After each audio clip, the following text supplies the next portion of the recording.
Hello, hello, party people. How's it going? Back at it with the A through Z challenge, where I play all champions from A through Z, starting with Ari, ending with Ziggs. Today we have Akshan in the middle lane against Lucian. And here's a breakdown of what I've done so far. So I've done Ari through Caitlyn, and of course you haven't seen some of these videos. For example, Amumu, I did that on stream, but I'm still missing like 10 or however many videos. But anyway, let's get started.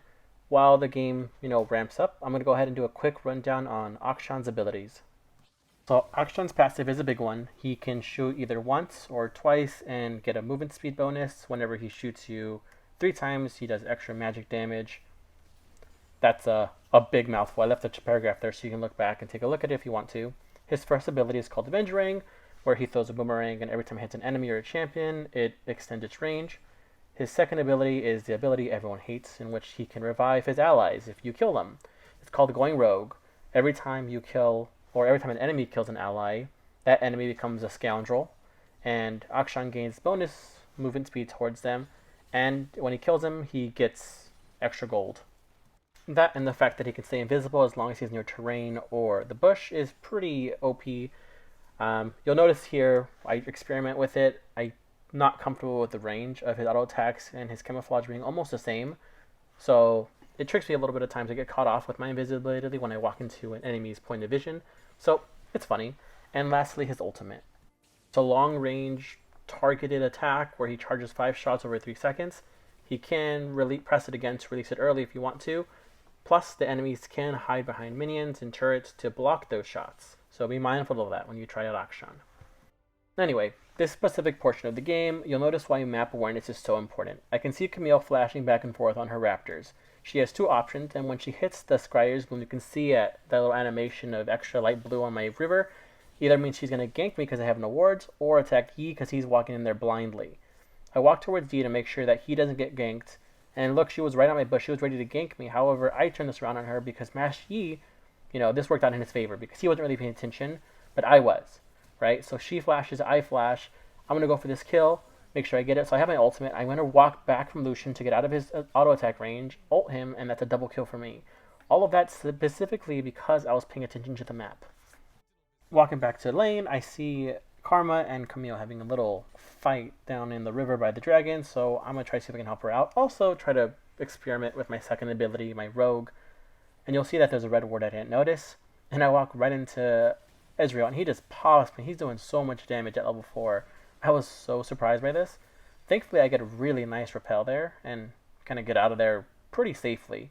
I was honestly surprised that worked out, because you'll notice a little later that my grapple hooks are just absolutely terrible. But anyway, you'll notice I put an arrow on Aurelia, and that's simply because of the directional path that she has. I'm not sure if you've noticed, but there is a small little arrow indicating on the path or the direction that they're walking towards. Aurelia had a little arrow pointing towards mid lane, which I assumed she was coming to mid lane. Thankfully, also a colleague pinged saying, warning, just in case I wasn't paying attention. It's really nice of her. But when you look at the map, you'll be able to notice those things. Unfortunately, Master Yi didn't notice Aurelia hiding in the bush for some reason, so he's walking right into her, so inevitably he's going to die. I probably could have stayed back and helped him out, but at this point I already knew he was a goner, so it would have been a waste of my time to help him out. I'd rather just recall by myself my Storm Razor and come back even stronger. And you'll notice Akali is quick to ping Master Yi. That doesn't help anybody. I know it may alleviate some tension that you have, but at the end of the day, he died. You pinging him after the fact isn't going to help anybody. And here's 2 things you'll notice on Akshan's ultimate. When he can die, when Lucian dies right here, it becomes like a red mark. You see his health bar goes red. That means that it's going to be an execution, which is a guaranteed death. However, he didn't die here because he hid behind his turret. Those are the 2 really big dynamics that you need to understand of his ultimate. And here is my big misses with my grapple hooks. That's my first miss there in the middle of nowhere. Here's my second miss. I probably could have gotten away with that if I didn't miss, but there's a learning curve with every champion. You just got to accept that. If you die, you die. You just got to move on, shake it off, and go on to the next. And here, I love this fight because it's a really good recovery. I tried grapple hooking onto the turret. I moved to the left instead of the right, so I just crashed into the wall. Really, really funny. Aurelia is hiding in the bush. I use my ward there. She tries to stun me. I move to the side. I exhaust her here, and I'm just shooting her off. She uses her damage getting ability. She uses her ultimate here. So I'm going to throw my boomerang to the right, flash to the left, and hide in the bush so that minions won't hit me, but my minions hit her. All that combined really, really fast ended up with me killing her. Felt super hype. I hope I played that right, but at the end of the day, I love to overstay my welcome. That's just who I am, and so Camille gets a really easy pick off of me. That's just priceless. When I revive, I see everyone going for dragon. I love the fact that my team zoned out the enemy. Like, for example, Yi pushed away Lucian, and now he's walking back towards dragon, and everyone reconvenes. Usually, some people chase until the point where dragon isn't even an option anymore. But this way, they killed Ezreal, and they killed Seraphine, and they went back to dragon. That's dope. Instead, I'm the one chasing like crazy bananas. And here you wonder why I killed Aurelia, even though she was hiding behind a turret. The reason for that is because that turret is technically an untargetable object, because the first tier turret is still alive and active. That's just an FYI for the most part. That turret, you can't shoot at it, you can't damage it until this first turret goes down. And that's why she died, because that target is invisible to us, we'll call it. And I, for some reason, took Demolish. I think it was like the pre-selected rune, which is pretty funny. If I had reselected my runes, if I was paying attention, I probably would have gone Nimbus Cloak or Hunter Genius for that cooldown. Now, two things I could have done here. I could have recalled and bought myself my critical cloak, but I'm going to go see if I can get a gank at bottom lane because Ezreal and Seraphine are pushed up so much. And here you'll notice that Scoundrel, I'm moving towards the top side. There's a little timer that indicates when my cooldown, when my invisibility goes off. Here I probably should use my grapple and just swung on the side and just shot at Ezreal and Seraphine. I wasn't thinking, again, this is first few times with this champion, so there's going to be a lot of funny things that I do that might not look appropriate. But that's what I have you guys for. You guys can tell me everything I did right, everything I did wrong, and what I can improve on. Thankfully, Seraphine walked right into Corki's ability and just died when she was safe. And here I'm getting really greedy. I'm going to see if I can kill Ezreal, because he's like right there. I'm going to turn my visibility on an inch forward to see if I can get closer to him without him touching the range of visibility. He gets there here, so I exhaust him, I shoot him. I'm trying to kill him, he gets really, really close. He uses his barrier. Corki flashes in and gets the kill. Unfortunately, I set him up for failure because he dies too. And I'm just recalling. At this point, I'm just like, I might as well take this turret. It's free. And you'll notice I don't use my Demolish here. I walk away and let it reset to make sure I don't use it just in case I need to push a further tier turret or a turret that has more health just as a background without it going on cooldown. Of course, that may or may not happen, but the turret only had 100 HP left, so Demolish proc on it probably wouldn't have helped me much. So the reason I didn't change my boots here, I'm going to go for that Repulsor enchant, is because either Aurelia or Camille can just jump on me, so I'll use it to push them back and get some movement speed on top of that. Funny thing is that Master Yi was going straight for that Lucian, but he dies anyway. That's what you call an unfortunate greed kill. So I'm trying to see if I can find Camille. Maybe she's turret diving, but she's not. She did drop Rift Herald, and she's using her ultimate here, which is fantastic. Now it's a 2v1, me and Corki, so this is going to be quick work on Camille. Thankfully, that was a pretty easy kill. Like, nothing fancy there, nothing special. I did probably misplay that a lot. I took a lot of damage, probably more than was necessary. But now I'm going to recall and buy myself my second tier booties. Looking back at this game, I think the most frustrating thing is the lack of use of camera here. Like, I can't see what's going on with Lucian and Aurelia. I could just see their bubbles. Here I'm walking around. I encounter Seraphine and Ezreal. Look how much Ezreal does in like 2 seconds. He hits me, pops, boom, that's a quarter of my health gone. Oh my goodness, I panic and use my ultimate. It's not going to do much, obviously, but at least it clears some minions. And you'll notice that Rift Herald is almost up. That's the second Rift Herald that's in the game. They took the first one, so we need to secure the second one just to have an advantage on them. 30 seconds, I ping it the second that little timer shows up. Instead of staying in middle lane, I'm going to leave. I have nothing to do in middle lane. Me and Ezra is going back and forth. I can't kill him. I have no kill pressure on him. So I'm rotating towards top where Akali is. See if I can help her out even though she doesn't need it. Because she killed Aurelia. She just double kill on Lucian. I flash for no reason. But whatever, trying to be hype. 7 seconds left for Rift Herald. And Akali and I are ready to go. I start rotating this way. Checking to see if anybody's going to attack us from the jungle. You have Seraphine and Camille both here. Me versus Akali versus Akali. Sorry, me and Akali versus Camille and Seraphine. My team, though, is taking care of Rift Herald, which is amazing. Camille taking care of Seraphine, easy peasy lemon squeezy, and our next objective should be Dragon. So we just took care of Rift Herald. Karma just died to Ezreal, but Ezreal is now all by himself middle lane. The smart thing to do here would probably recall set up for Dragon, but instead you'll notice that I'm taking a bit too much time out of my own importance and staying at Dragon. I feel like Master Yi had the right idea here where he recalled, grabbed some items, and then came back for Dragon. However, in the game, I'm actually pinging Master Yi to stay here, but obviously that wasn't the right choice. Like, I have 1800 gold, I can buy myself 2 items that I'm neglecting. And you'll see why that's important when the enemy team revives and me and Akali just get jumped. So we have Aurelia, Camille, and Seraphine. Seraphine's taken care of, but I got isolated by Aurelia. And as you all know, bruisers easily can handle long range champions because they have gap closers, CC, stuns, all that good stuff. Unfortunately, Master Yi went in there and died as well. Aurelia's just doing quick work, just got a killing spree, so that really sucks. So I believe we're going to lose Dragon here. And for the most part, that's my own fault because I didn't really react to the situation. I was overly confident, and this is what happens when you get overly confident. I get popped by these guys again. So I was alive for a good 30 seconds before I died again. So at this point, I am inting or something. Coming back to life, there's a big team fight in middle lane. I'm on my way there, using my camera for the first time in forever. Master Yi is actually going to go try to 1v1 Baron while the team is fighting. Not the best decision, I guess you would say. I misused my ultimate to kill a Seraphine who has like 1 HP. I was hoping to go for Ezreal or for Aurelia, but that was just my own mistake. There's a lot of mistakes in this team fight for sure. I thankfully dodged Ezreal's ultimate by like an inch, but look at how much damage he does. Like, I get close just once and he takes me out for almost all of my HP. It's absolutely crazy what damage this guy does.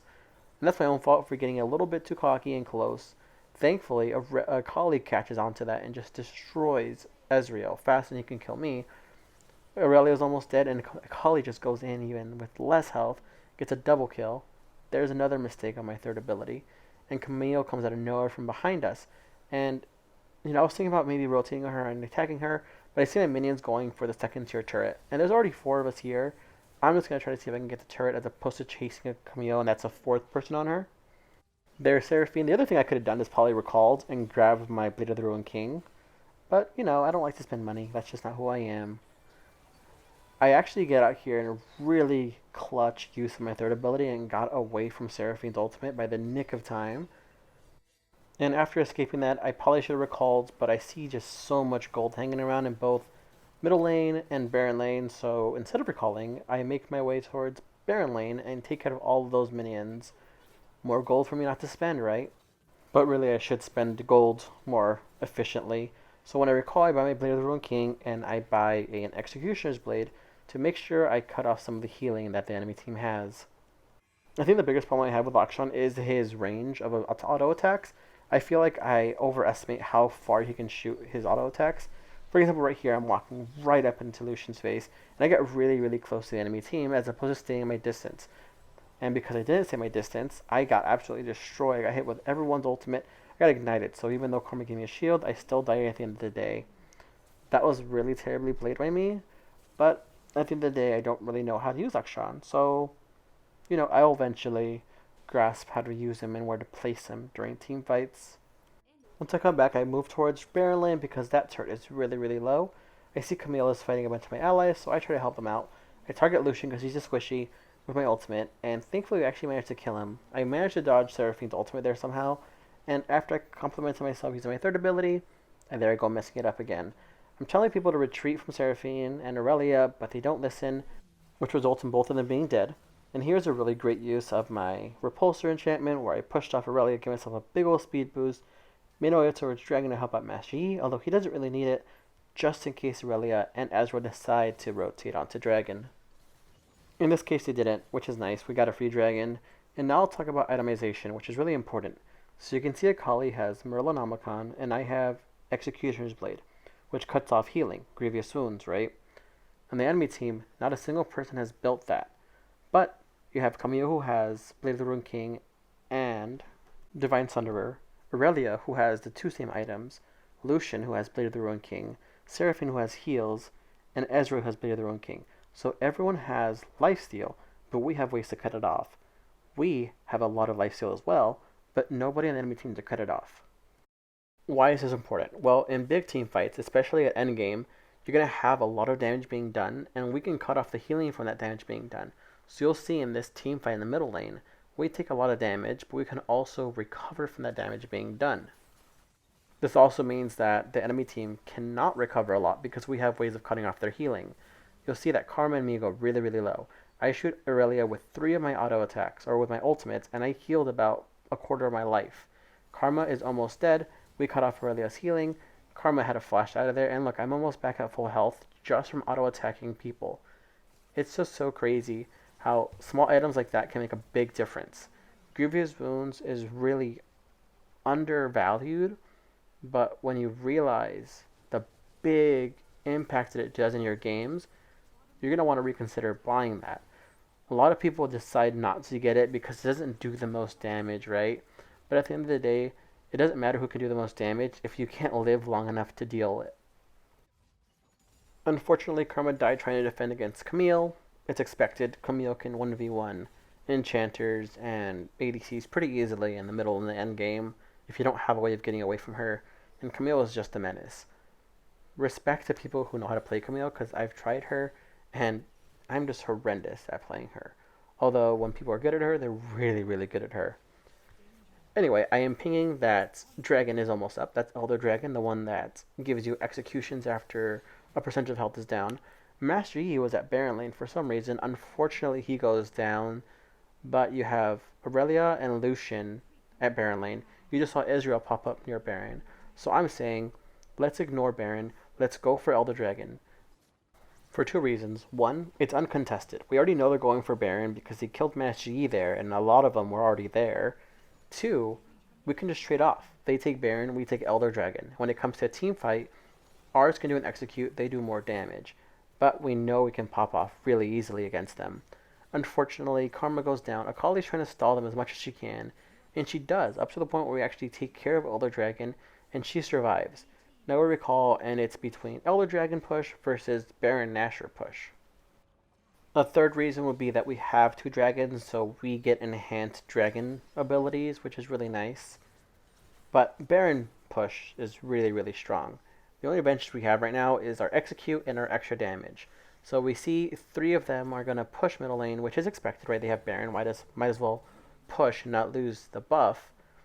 So it is up to us to defend against Ezreal, Aurelia, Seraphine, and Lucian. So it's a 4v2, me and Corki. We're going to try our best. Master Yi died again to Camille, which really is unfortunate. He's a great defender when it comes to us turtling like this. We're going to see what we can do. So the best point of action here is to defend middle lane, push out these minions, rotate towards Baron lane, push out those minions, and keep them at bay like that. Don't let them get close to our turrets. We have fantastic wave clear, so it's really good for us to do it. Now the enemy team here makes a mistake by putting Ezreal here, and Akali managed to catch Ezreal. And with Dragon, she does do a lot of damage, and she executes. So once she gets them low enough, they just die. I accidentally killed Seraphine, so I stole Akali's Penta. I am so sorry. I'm the worst. It was an accident. Enemy team surrenders, and with that, Akali carried the heck out of us. Good game. That was fun. So the lesson here is, it's okay to be carried sometimes. It's okay to just do some damage, but not be completely useless, right? Like, eventually you'll win if somebody makes a mistake. In that case, Ezreal got arrogant, and he decided to dive into Akali, and Akali just managed to catch on to him. With Elder Dragon's execution, it was just perfect. Anyway, I hope you guys enjoyed the video. Until next time, we'll keep going on to the A through Z series. Up next is Alistar, which I use him in the support role. So fun. I love playing Alistar.